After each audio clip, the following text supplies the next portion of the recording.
بسم اللہ الرحمن الرحیم۔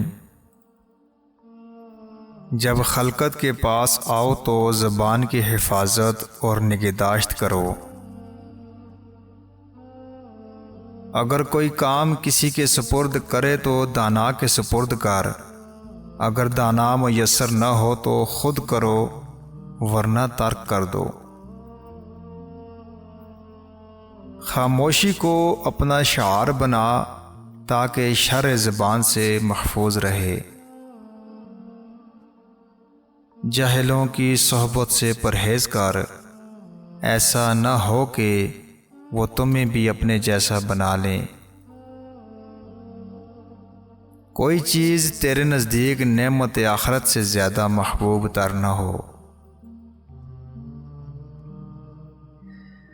محبت علماء کو غنیمت شمار کر، کیونکہ علم دل کو اسی طرح زندہ کرتا ہے جس طرح بارش خشک زمین کو زندہ کرتی ہے۔ کسی ذکر میں بجز ذکر خدا اور کسی خاموشی میں بجز فکر روز جزا کوئی خیر و خوبی نہیں۔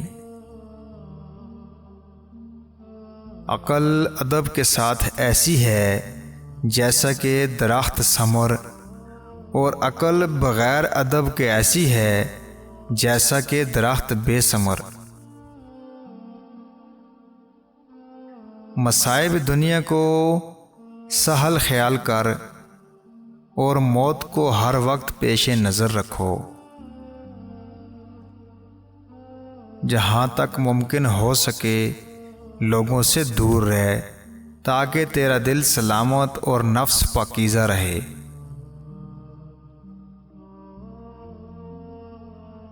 کمینوں کے مقابلے میں خاموشی سے مدد و معاونت طلب کر۔ کسی کو خدا کا شریک نہ ٹھہرانا۔ جس طرح آگ کا ایک ذرہ عالم کو تباہ کر دیتا ہے، اسی طرح ایک بد کلمہ انسان کی حالت کو تباہ کر دیتا ہے۔ نماز میں قلب کی حفاظت کر اور مجلس میں زبان کی حفاظت کر۔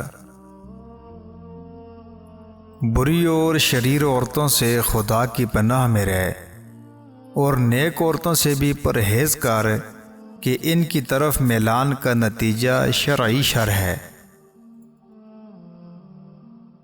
بدگمانی کو اپنے اوپر غالب مت کر کہ تجھے دنیا میں کوئی دوست اور ہمدرد نہ مل سکے۔